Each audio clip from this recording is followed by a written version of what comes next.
नमस्कार, स्वागत है आपका। मैं हूं सौरभ। आज उत्तर प्रदेश के अफसरों ने हाथरस गैंगरेप और मर्डर केस में एक नई कहानी सुनाई। कहा हाथरस की बेटी का मर्डर हुआ है, लेकिन बदसलूकी का कोई सबूत नहीं मिला। यूपी पुलिस के अफसरों ने जो नई कहानी बताई, उस कहानी में कितना झूठ, कितना फरेब है, कितना घालमेल है, इसे समझने के लिए हमारे 5 रिपोर्टर्स ग्राउंड जीरो पर मौजूद थे। खेत से लेकर अस्पताल तक चप्पे चप्पे की हमने पड़ताल की, पीड़िता का डेथ डिक्लेरेशन सुना और इस हॉरर स्टोरी के तमाम सबूतों और फैक्ट्स को समझा। आप भी देखिए।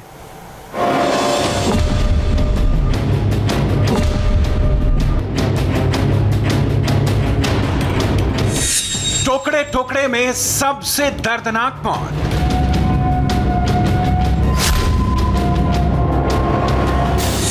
पहली बार मिनट मिनट की पूरी डिटेल।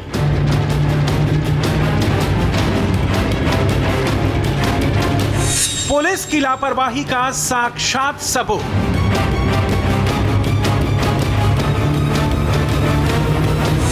खेत से हॉस्पिटल तक इनसाइड स्टोरी।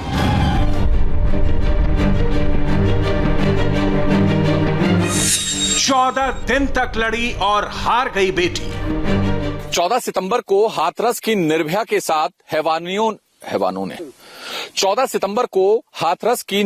साथ हैवानों ने हैवानियत की, वो भी उस वक्त जब पीड़िता अपनी मां के साथ खेत में काम कर रही थी। हम उस स्पॉट पर आपको लेकर चलेंगे और आपको बताएंगे कि हकीकत में वहां क्या हुआ, किस समय हुआ, एक एक पल की डिटेल आपको पूरी जानकारी के साथ देंगे। हम पगडंडियों के साथ सहारे जो है उस स्पॉट पर जा रहे हैं, क्योंकि पुलिस जो है मेन रोड पर बैठी हुई है, तो लिहाजा अब हम पगडंडियों के सहारे उस स्पॉट पर पहुंचेंगे और आपको एक एक जो वारदात की एक एक बारीकी जानकारी है उसके बारे में आपको बताएंगे। गर्दन को तोड़ा, रीढ़ की हड्डी को तोड़ा, जीभ को काटा, हैवानियत की इंतहा कर डाली। यकीन मानिए, गैंगरेप एंड मर्डर की हॉरर स्टोरी का एक एक सच कलेजा कपा देने वाला है।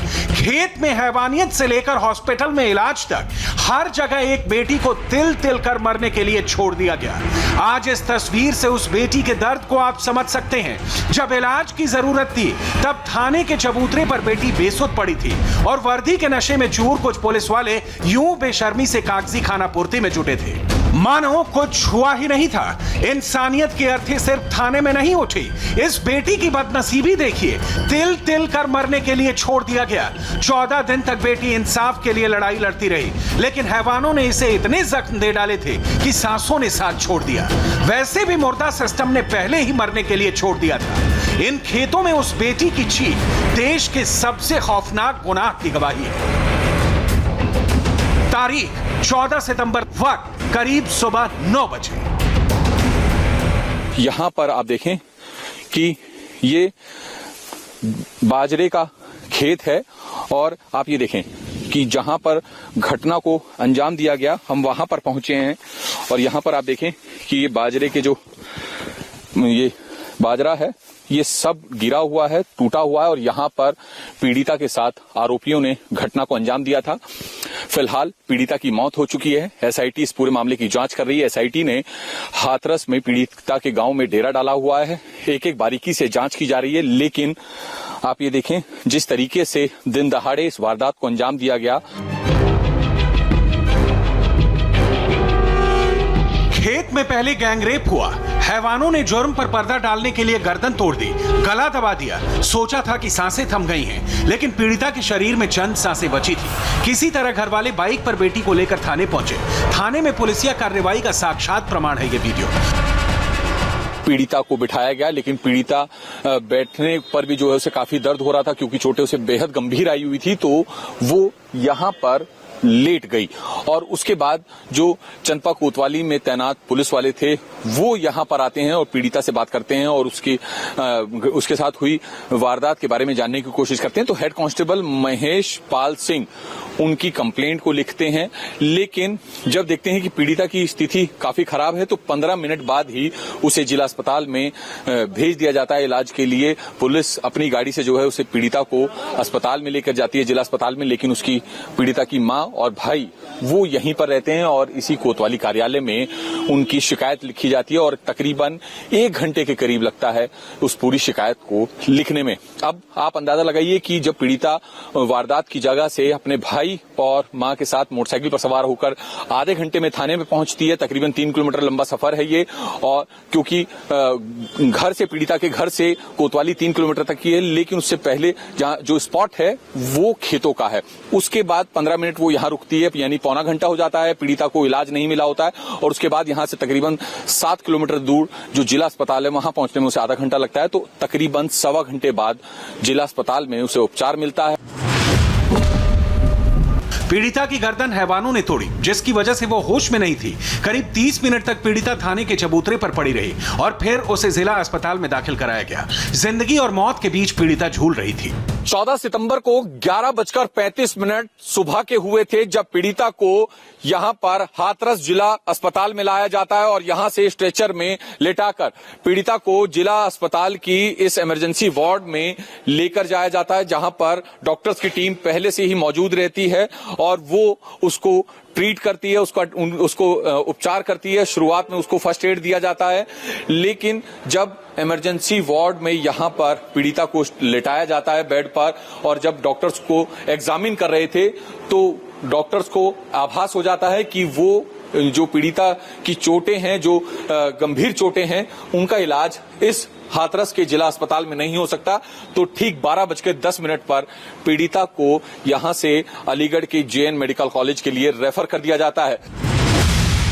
गर्दन टूट गई थी, लेकिन पीड़िता का हौसला नहीं टूटा था। इंसाफ के लिए पीड़िता ने अपने साथ हुए खौफनाक जुर्म की आपबीती सुनाई थी। गुनहगार का नाम तक बता दिया था। उस दिन जिस दिन आपकी चोट लगी है उस दिन रेप हुआ है। अच्छा, दोनों ने किया था, कोई और भी था? वो दोनों थे और बाकी सब भाग गए थे। अच्छा, बाकी सब भाग गए थे। मम्मी को देख के।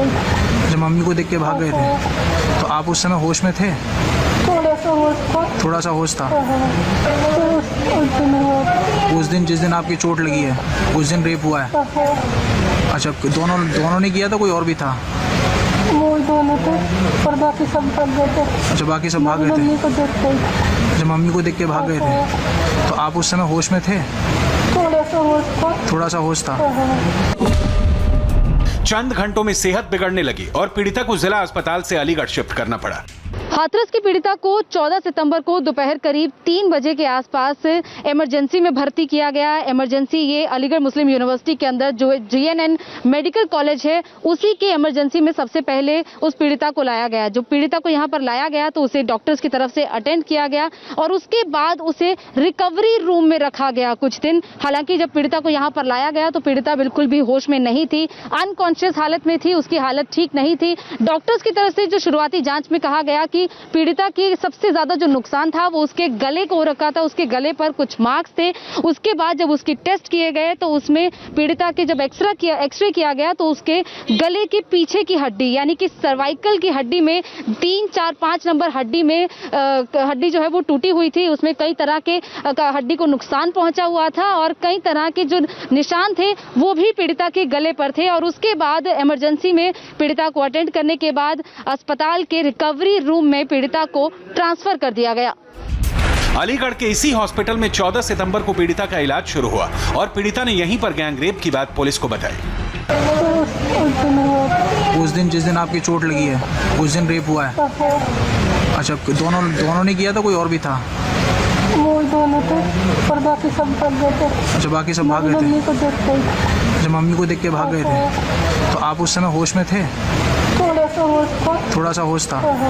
22 सितंबर को जब पीड़िता को थोड़ा होश आया तो पुलिस ने आकर पीड़िता का बयान दर्ज किया। पीड़िता ने अपने बयान में उसके साथ कुछ मिसहैपनिंग होने की बात कही, लेकिन उसके बाद जब पीड़िता की हालत और खराब होने लगी तो 23 सितंबर को पीड़िता को इसी अस्पताल के ट्रॉमा सेंटर में भर्ती किया गया। जहां पर पहले इमरजेंसी में लाया गया उसी में ट्रॉमा सेंटर है और उसी में पीड़िता को ट्रॉमा सेंटर में भर्ती किया गया, जहां पर पीड़िता कुछ दिन तक भर्ती रही और यहीं पर उसका जो मुख्य तौर पर इलाज है वो शुरू हुआ।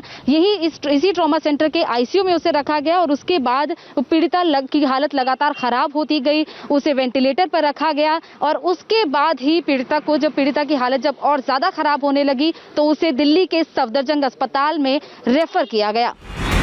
14 तारीख को इलाज शुरू हुआ और 22 सितंबर को हालत बहुत बिगड़ गई और पीड़िता को वेंटिलेटर पर शिफ्ट करना पड़ा।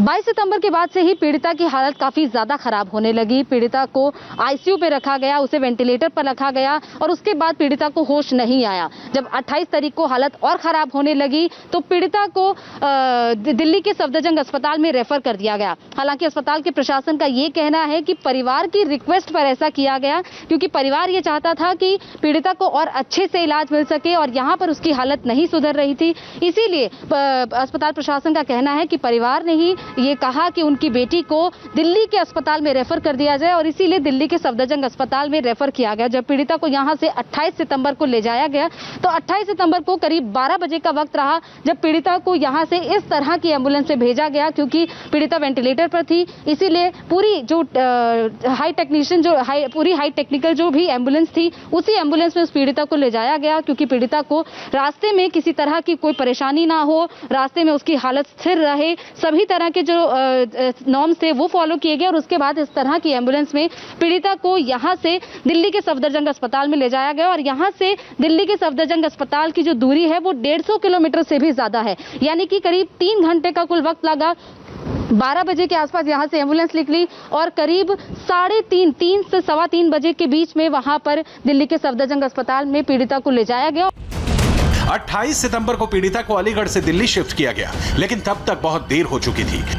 महज परिवार के हाथ एक रेफर लेटर था जिसके सहारे वो यहाँ तक पहुँचे हुए थे। धीरे धीरे पीड़िता का इलाज शुरू होता है। वो बोलने की स्थिति में बिल्कुल नहीं होती है।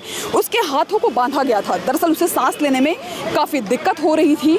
उसके गले की नली में जो है वो पाइप डाली गई थी, वो वेंटिलेटर पर थी, जिसके चलते इलाज में कोई भी बाधा ना आए उसके हाथों को बांध दिया गया था। लेकिन जैसे ही कुछ घंटे बाद उसे होश आता है वो अपने हाथों को खोलने के लिए इशारे करती है। हालात थोड़ी बहुत स्थिर होती है, लेकिन धीरे धीरे जैसे जैसे वक्त बीतता है, रात के 2:30 बजे डॉक्टर्स एक बार फिर से परिजनों को बुलाते हैं और उन्हें जानकारी देते हैं कि उनकी बिटिया की हालत लगातार बिगड़ रही है। अब उसे बचा पाने की स्थिति में नहीं है। उसकी पल्स गिरती जा रही है, धड़कनें कम हो रही है, सांस नहीं ले पा रही है और साथ ही उसका जो हार्ट है वो प्रेशर प्रोसेस करने के बावजूद भी काम नहीं कर रहा है। ऐसे में परिवार की चिंता बढ़ती है। बिटिया बिल्कुल भी बोलने की स्थिति में नहीं होती है। लेकिन अगले दिन यानी 29 सितंबर को तड़के 6:55 पर जीवन और मौत के बीच की जंग लड़ती हुई बिटिया जो है वो अपनी जान गंवा देती है। हाथरस में हुई हैवानियत के शिकार बनी देश की बेटी ने दम तोड़ दिया और पीछे छोड़ गई दरिंदगी की सबसे डरावनी दास्तान। और आज योगी आदित्यनाथ सरकार के 3 अफसर पीड़िता के परिवार से मिलने के लिए हाथरस उसके गांव गए। 130 घंटे में इंसाफ की गारंटी दी गई। यह इन्वेस्टिगेशन का पहला दिन था, इसलिए नेता बाहर थे और अधिकारी गांव के अंदर। गांव में एसआईटी के मेंबर्स बैठे थे, लिहाजा नेताओं को गांव के अंदर पॉलिटिक्स का मौका नहीं मिला। मगर गांव के बाहर दिल्ली से ग्रेटर नोएडा तक फुल पॉलिटिक्स हुई। अंदर क्या होगा, बाहर क्या हुआ, सड़क पर क्या हुआ, ट्विटर पर क्या हुआ, किसने क्या कहा, इस सियासी घमासान में गाड़ियों की एंट्री अलाउड नहीं थी। इसलिए हमारे रिपोर्टर्स ने कई किलोमीटर पैदल चलकर इस राजनीतिक शो की एंट्री से लेकर एग्जिट तक की पूरी रिपोर्ट तैयार की है। साहिल, शाहिद, दानिश, रिजवान, संदीप, लवकुश, रामू, रवि। इन तस्वीरों में हिंदू मुसलमान किसको दिख रहा है? इनके धर्म का पता तो सिर्फ नाम से चल रहा है। सच्चाई यह है कि ये सारे आरोपी हैं।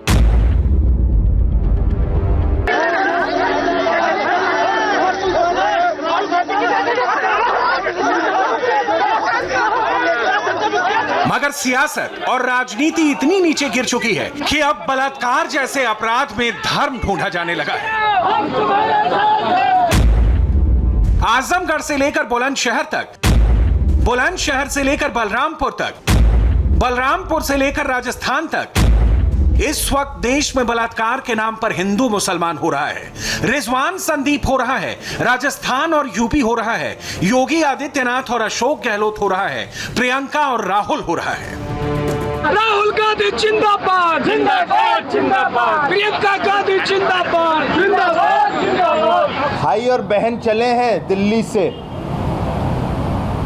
उनको जाना चाहिए था राजस्थान, राजस्थान तो गए नहीं। सर सिद्धार्थनाथ सिंह कह रहे राजस्थान में भी रेप्स हो रहे हैं, क्या वहाँ पे भी जाएंगी प्रियंका गांधी राहुल गांधी? सिद्धार्थनाथ सिंह जाकर अपराधियों को पकड़ते क्यों नहीं? राहुल गांधी जैसा हो, राहुल जी बलात्कार जैसा घिनौना अपराध करने वाले बलात्कारियों के नाम पर अब धर्म की राजनीति का खतरनाक ट्रेंड शुरू हो चुका है। इस देश में सालों से एक संस्कृति चली आ रही है कि गांव की बेटी है, अगर उसके साथ कोई अपराध हुआ है तो पुलिस आएगी और किसी तरह केस रफा दफा कर देगी। हाथरस में भी लाश को देर रात जला दिया गया, बलरामपुर में भी आधी रात को लाश आग के हवाले कर दी गई और देश कुछ बोलेगा नहीं। और अगर देश के भीतर कोई चिंगारी जलेगी, आवाज उठेगी, लोग सड़कों पर उतरकर हंगामा करेंगे, तो उसका एक पॉलिटिकल नैरेटिव सेट कर दो। बलात्कार जैसे जघन्य अपराध को धर्म के चश्मे से देखने लगो। सोशल मीडिया में चला दो, ट्रोल आर्मी को लगा दो, ये फैला दो कि देखो हाथरस में हिंदू हैं तो यहां मुसलमान हैं, वहां संदीप है तो यहां रिजवान है। रेप अगर हाथरस में हुआ तो रेप राजस्थान में भी हुआ, योगी के राज में हुआ तो अशोक गहलोत के राज में भी हुआ। कांग्रेस बीजेपी करते रहो, आपस में उलझे रहो और बलात्कार जैसे गंभीर और असली मुद्दे को भूल जाओ।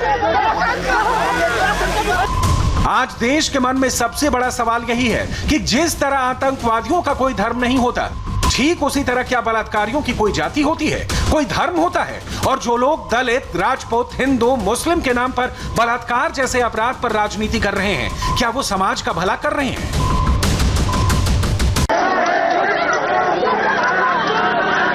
राहुल गांधी है, यहाँ पर लाठीचार्ज जो है वो पुलिस ने किया है। कांग्रेस के पूर्व अध्यक्ष राहुल गांधी जो हैं, यहाँ पर तमाम नेताओं के साथ जो है राहुल गांधी हाथरस के लिए मार्च कर रहे हैं।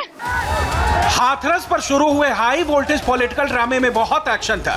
एक सियासी लड़ाई सड़क पर लड़ी जा रही थी, जिसमें लाठीचार्ज से लेकर धक्का मुक्की, नारेबाजी और बीच सड़क पर राहुल का गिरना था।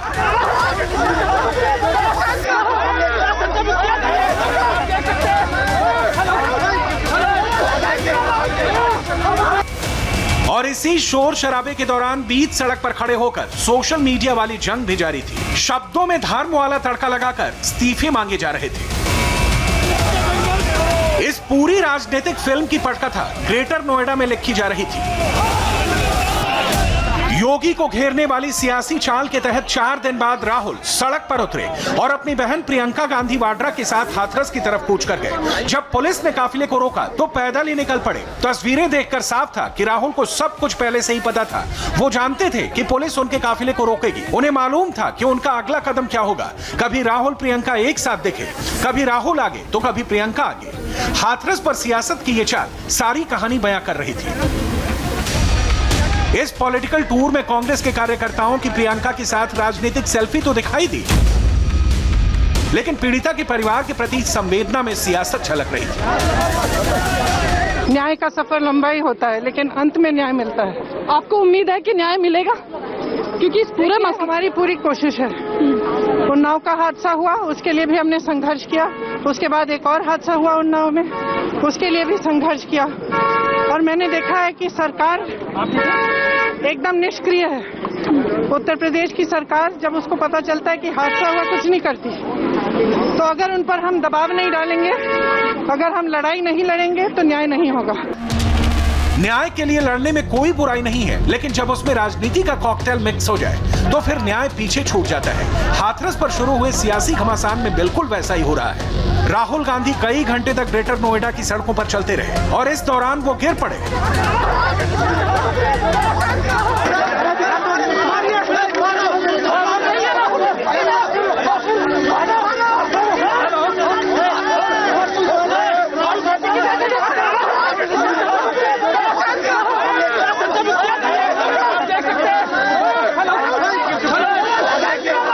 अभी पुलिस वालों ने मुझे धकेल के लाठी मार के गिराया, ठीक है। मैं कुछ नहीं कह रहा हूँ, कोई प्रॉब्लम नहीं। हिंदुस्तान में क्या सिर्फ आरएसएस और बीजेपी के लोग चल सकते हैं? क्या आम आदमी नहीं चल सकता? इस देश में सिर्फ मोदी जी पैदल जा सकते हैं, एक आम नागरिक नहीं जा सकता क्या? कौन सा नया कानून है?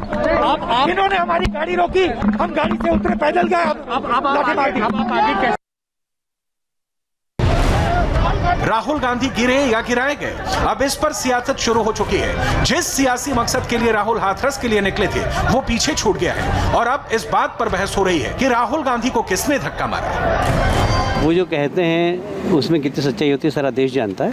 और मोदी जी के राज में पूरी तरह प्रजातंत्र है, लोग अपनी इच्छा अनुसार जो बोलते हैं। मैंने तो यहाँ तक भी देखा कि मोदी जी के लोग गाली देते हैं तो भी मोदी जी चुप रहते हैं। इसलिए इस प्रकार की बयानबाजी करना सिर्फ एक राजनीतिक स्टंट के अलावा कुछ भी नहीं है। बीच सड़क पर कांग्रेस कार्यकर्ताओं का हुजूम था और प्रियंका इशारों में शायद राहुल से पूछ रही थी कि क्या उसी सड़क पर बैठा जाए। कैमरे में कैप्चर हुई प्रियंका की इस तस्वीर के अलग अलग मायने निकाले जा रहे हैं और कई लोग इसे लाइट कैमरा और एक्शन वाली राजनीति ही कह रहे हैं। मैं अकेला जाना चाहता हूँ, मैं शांति से यहाँ खड़ा हूँ। भैया कैमरा लाइए सर। मैं अकेला शांति से यहाँ खड़ा हूँ, मैं अकेला जाना चाहता हूँ। 144 कहता है पब्लिक असेंबली, मैं पब्लिक असेंबली नहीं करना चाहता हूँ। मैं अकेला पैदल यहाँ से हाथरस जाना चाहता हूँ। किस बेसिस पे आप मुझे गिरफ्तार कर रहे हैं ये मुझे बता दीजिए। किस धारा में?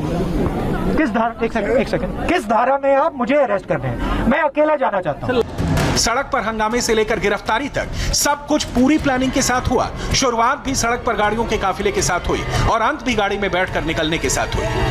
गेस्ट हाउस से बाहर निकाला गया है, ये तमाम गाड़ियां जो हैं इनसे निकाला जा रहा है और राहुल गांधी हैं उधर, कांग्रेस के नेता राहुल गांधी और प्रियंका गांधी वाड्रा जो है इसी गाड़ी में है और आगे बढ़ाए जा रहे हैं। राहुल और प्रियंका राहुल जी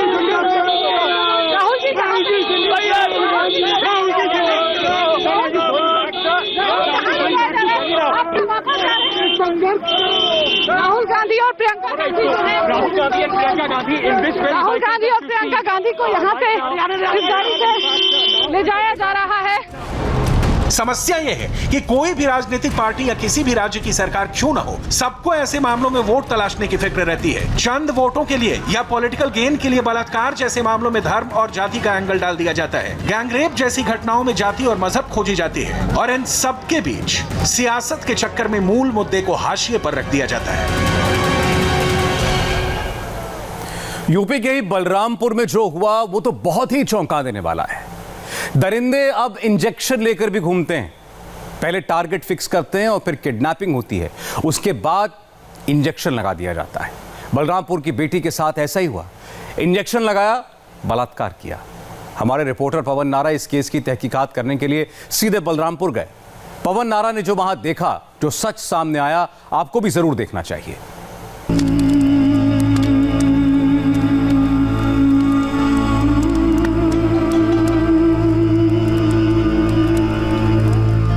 रात के अंधेरे में एक और चिता जला दी गई, एक और बेटी दरिंदों सिस्टम के हाथों मारी गई।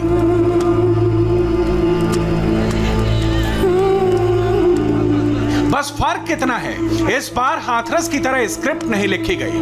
लड़की के पिता और भाई को खड़ा करके रीति रिवाज से अंतिम संस्कार किया गया, लेकिन सब जानते हैं कि हिंदू धर्म में रात में अंतिम संस्कार नहीं किया जाता है। हालांकि परिवार का कहना है कि रात में अंतिम संस्कार उनकी मर्जी से हुआ, पुलिस ने दबाव नहीं डाला था।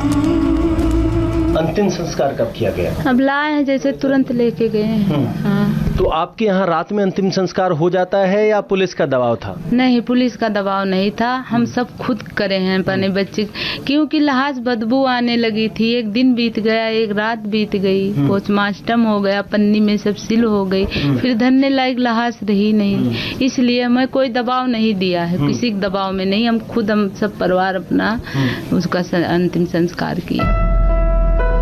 बलरामपुर के गांव गैंसड़ी की कोतवाली का ये बोर्ड देखिए, बड़ी शान से लिखा है पॉलिथीन मुक्त परिसर। काश यहां पर लिखा जा सकता अपराध मुक्त गांव, तो आज एक बेटी जिंदा होती।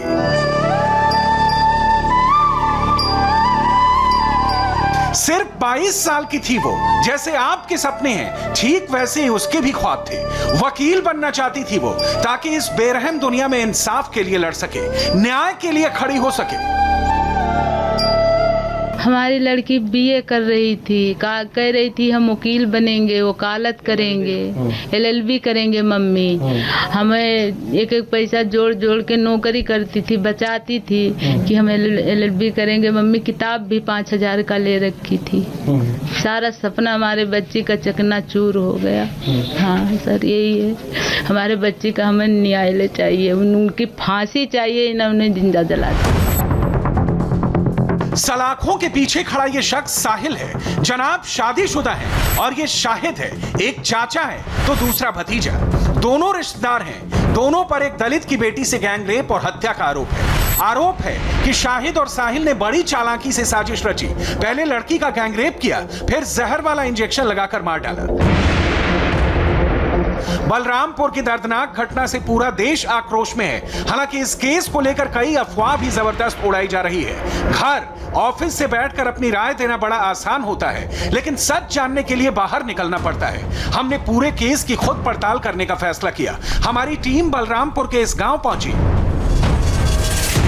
हमारे संवाददाता पवन नारा हर उस लोकेशन में गए जो इस केस में जुड़ा हुआ है। अपनी आंखों से सब कुछ देखा, आसपास लोगों से उस दिन की घटना के बारे में जाना, पीड़िता के घर वालों से बात। हम आपको गैंगरेप पीड़िता के परिवार वालों का चेहरा नहीं दिखा सकते हैं, लेकिन हर एक सदस्य किस कदर टूट चुका है वो इस मां की आवाज से आप महसूस कर सकते हैं। बच्ची को नहीं देखे पोस्टमार्टम के बाद हमारी बच्ची इतना अरमान बना रखी थी। दुनिया का सबसे मुश्किल काम होता है अपनी औलाद का खुद अंतिम संस्कार करना। जिसको कभी गोदी में खिलाया था उसको खुद चिता पर लेटाना पड़ा। इस महापाप के पीछे कितने पापी हैं, कैसी साजिश है, कैसे हत्या की, ये सब जानने के लिए कई टूटी कड़ियों को जोड़ना होगा। जब बेटी घर पहुंचती है तो उसके हाथ में कैनोला लगा हुआ था। कैनोला एक प्रकार का इंजेक्शन होता है जिसके जरिए ग्लूकोज या ड्रिप चढ़ाई जाती है। ऐसा इंजेक्शन पीड़िता को लगाया गया था। इंजेक्शन इतना पावरफुल था कि अस्पताल पहुंचने से पहले ही उसकी सांसें रुक गईं। पीड़िता की मां का भी कहना है कि जब बेटी बेसुध हालत में घर पहुंची थी तो वो यही बार बार कह रही थी कि मां, इन लोगों ने इंजेक्शन लगा दिया। तब ये बताई कि मम्मी, हल्के हल्के आवाज में थोड़ा थोड़ा बोली कि मम्मी हम एडमिशन करा के रोड पे आए। फिर उधर से एक गाड़ी आई, फिर हमें हाथ दिया, फिर हम रुक गई वहाँ पे। फिर हमको घसीट के वो बैठा लिए, फिर हमारे हाथ में सुई लगा दिए। फिर उसके बाद में हमारे होश ही नहीं था। मैं कही मम्मी हमारे पेट में बहुत जलन हो रहा है, बहुत जलन हो रहा है मम्मी हमारे पेट में। फिर हम गाड़ी ओड़ी मंगाए, हमारे भाई के पास गाड़ी है, गाड़ी मंगाए। फिर हम हॉस्पिटल लेके गए, भागे भागे। खाली 2 जवान यही बोली थी यहाँ कि हमारे पेट में मम्मी जलन हो रहा। फिर हम कह ले चले अस्पताल में। फिर यहाँ पे संतोष डॉक्टर है, वहाँ लेके गए। फिर संतोष डॉक्टर ने देखा तो बोला कि ये बहुत सीरियस है, इसको या लखनऊ ले जाइए या बलरामपुर उनके प्रमोद डॉक्टर के यहाँ ले जाइए। इतने में लेके हम सब भाग गए। हम, हमारा लड़का, हमारे आदमी, हम अपने बच्चे गोद में लेके दोनों पीछे बैठे थे और लेके भागते चले गए। फिर यहाँ पड़ता है सोनपुर तुलसीपुर के बीच में। हम उसके पेट पे ऐसे हाथ धरे तो उसकी सांसें नहीं थी। फिर हम कहे भैया देखो लाइट जला के, इसकी सांसें नहीं चलती हैं। तो देखे तो खत्म हो गई। सबसे चौंकाने वाली बात है कि पीड़िता को उसके घर तक एक रिक्शा वाला लेकर आया जिसमें 2 छोटे छोटे बच्चे भी बैठे थे। साफ है रिक्शे वाले को किसी ने भेजा था। रिक्शे वाला लेके आया, यहाँ पे हम लोग उतारे तो हम रिक्शे वाले से पूछे कि भैया कहाँ मिली। तो एक अन्य इसके दामाद लगते हैं जो डॉक्टर है अंदर मार्केट में, वो कहे भैया वहीं पड़ी हुई थी, वहीं वो थी। और ये हमें इतना कही कि हम इनके घर रहते हैं, हमें पहुँचा दो। तो भैया हम पहचानते थे। अच्छा, डॉक्टर के यहाँ से उसको लेके आया था रिक्शा वाला? हाँ, वहीं उसके सामने माने डॉक्टर के वहीं पड़ी थी, वहीं से उठा के लाया। रिक्शा वाला हमें इतना बताया। रिक्शे वाले ने जिस डॉक्टर के बारे में बताया, हमने वहां जाने का फैसला किया, क्योंकि क्या इसी डॉक्टर ने पीड़िता को मौत का इंजेक्शन लगाया? ये सवाल बार बार उठ रहा है। ये गैसरी कस्बे का मुख्य बाजार है। यहीं पर डॉक्टर जियाउर रहमान का रूही क्लिनिक है। बताया जाता है कि जिन 2 शख्स को बलात्कार के आरोप में गिरफ्तार किया गया है, उन लोगों ने यहाँ डॉक्टर से संपर्क किया। वो डॉक्टर के पास यहाँ आए और कहा कि उनके पास एक कमरे में युवती बेहोश पड़ी है। डॉक्टर उन्हें देखने के लिए गए और डॉक्टर ने देखा कि लड़की अकेली है और सिर्फ 2 लड़के हैं, इसीलिए डॉक्टर ने आगे इलाज करने से इनकार कर दिया। फिलहाल डॉक्टर से पुलिस पूछताछ कर रही है और डॉक्टर ने ही 2 युवकों के नाम बताए, जिनमें से एक का नाम साहिल है और एक शख्स और है। दोनों चाचा भतीजा बताए जा रहे हैं और डॉक्टर के 2 नाम बताए जाने के बाद ही 2 लोगों को गिरफ्तार किया गया।